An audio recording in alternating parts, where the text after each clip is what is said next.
Throughout the construction of our music video, our website, our digipack, and any other related materials, audience feedback has been vital every step of the way. We've constantly asked our friends, our peers, our teachers, basically what they think of what we're doing, and we've constantly used this feedback to adapt what we've done. And we've got some examples here of what we found before we actually started filming, of ideas people thought, what people thought of our ideas, and also what they thought of the song choice. We had already narrowed down our target audience as between 16 and 24, so we thought that our most appropriate field of people to ask would actually be our friends, so we just started there. We got some basic information about what they thought and what their ideas were. My name is Alex Sainsbury and I am 17. George? What's your age? 17. Alright, what's your name? Harry Guest. Age? 17. Alex. Age? 17. The first thing we wanted to do was make sure that we were actually asking the right people the right questions, so we opened up with the question of what's the main genre of music you listen to. So after this there were recordings of people that we've disregarded because they're interested in the music that we were trying to make, and considering that they weren't interested in the music that we were trying to make, the results of what they said would actually just throw off our ideas because they wouldn't be able to contribute as well as people that actually enjoy the music that we wanted to make. What's your favourite genre of music? Rock and metal. Rock and metal. Metal and dubstep. Celt rock. So once we scanned down our target audience and sort of got the appropriate people answering our questions, we could get a better feel of what they actually wanted from a music video. So we asked a few more questions to really get to the core of what they would like to see in a video, and this was probably one of the most useful parts of our audience feedback. Would you prefer to see a performance piece, like with the actual bands and instruments, or a storyline? Generally storyline, but it does depend on the song and the band, etc. Performance. I don't really mind, to be honest. Performance. Okay.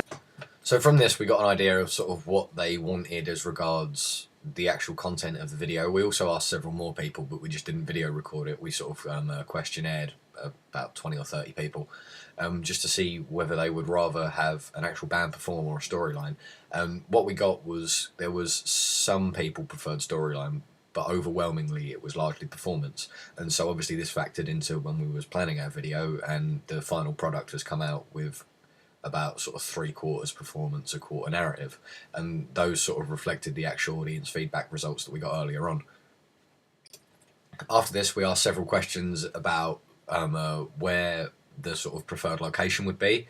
A lot of people felt that the actual preferred location would be a live video, so like performing on a stage, which is obviously quite characteristic of rock and metal videos, so obviously that's something that people enjoy and they wanted to see more of, so we obliged them with that. And we also asked questions about the sort of makeup of the band and like how they'd be presented within themselves, so clothing, personality sort of traits, and people generally preferred their band to just look normal, look like your sort of average person, so that they're not sort of as much to aspire to be like anyone could be in that band and not look out of place.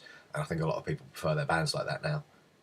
So our pre-production audience feedback fed massively into what we did and what we planned. It fueled most of the work in our treatment and our storyboarding. Large levels of our planning was as a direct result of what we learned in our audience feedback. We then went on to produce the first draft of our video. After that, we asked several people what they actually thought of the video, and they pointed out some key flaws in the video. Obviously, considering it was just the first draft, the video wasn't actually complete, so we couldn't get as much audience feedback as we would have liked, simply because we hadn't finished the video yet. Once we finished our second draft, we actually sat people down, asked them what they thought of the video, and we got some more in-depth responses as regards to our website as well. I like the music video because it's a genre of music I enjoy, and the video is well cut together. My favourite shot's probably when the tracking pan, when the vocalist actually looks at the camera. I think it looks quite effective. To improve the music video, I think that you need to stabilise the colours, and just sort out that. The design of the website looks good, but the gallery itself is not as presentable as the website is. Again, coming from our second draft, the audience feedback was vital. We received multiple comments about the colours in the sort of overlap section where we have two of our vocalists on screen. And for the third draft, that was something that I spent multiple hours working on. As soon as the comment was raised about the gallery on the website as well, the gallery was changed to a 3D scrolling gallery as opposed to just the photos being put on the page. Go. I like your music video because it's interesting and original. The camera angles are perfect, especially the one where the camera scrolls across the stage. However, in some places it needs to be edited at a faster pace. Not only this, but the colour contrasting is off in some places. To improve this, these bits need to be fixed. The issue of pacing was also raised by multiple people, but we actually worked quite hard between the second and third draft, and we did up the pace of the video. Again, the colour contrasting come up, but I've already mentioned fixing that. So, overall I thoroughly enjoyed your music video.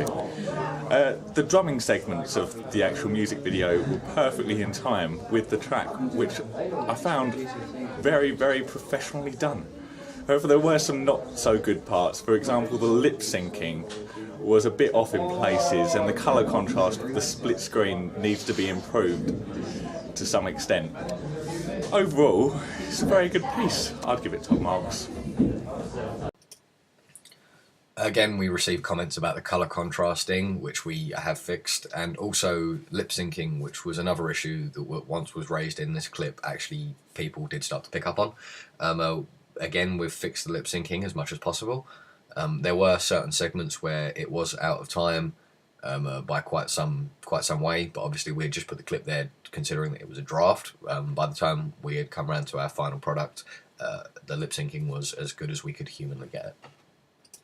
The audience feedback here also gave us a good indication as to what bits people particularly enjoyed, especially some of the camera work with the sort of scrolling across stage and the panning around the vocalist. It was very helpful to also get this sort of indication as to what people really liked, because where we were going through and making new cuts, we took out certain bits, but we made sure that we kept in the bits that the audience particularly enjoyed. So the high levels of audience feedback that we received throughout making our drafts influenced our final product massively, because we kept in certain segments, even bits that we were going to take out because people really enjoyed them, so we left them in deliberately. And there was also segments that we personally thought worked really well, but once we got the audience feedback, they didn't enjoy them as much, so we removed them. Overall, from our audience feedback, we've learnt basically everything that we needed to know about our own piece of work, because throughout we've had our own ideas, but we've had to keep them in check with the audience, because our target audience that we're aiming for at the end of the day is always right. We had to tailor our product around the people that wanted to view it rather than just our own ideas and forcing it upon people. We had to work hand in hand with the people that were giving us our audience feedback so that we could actually produce a viable and good product. So we learnt a hell of a lot, and we learnt everything that needed to go into our final piece. So the audience feedback was pivotal to our actual work, and as I've said, influenced massively what actually came out as our end product.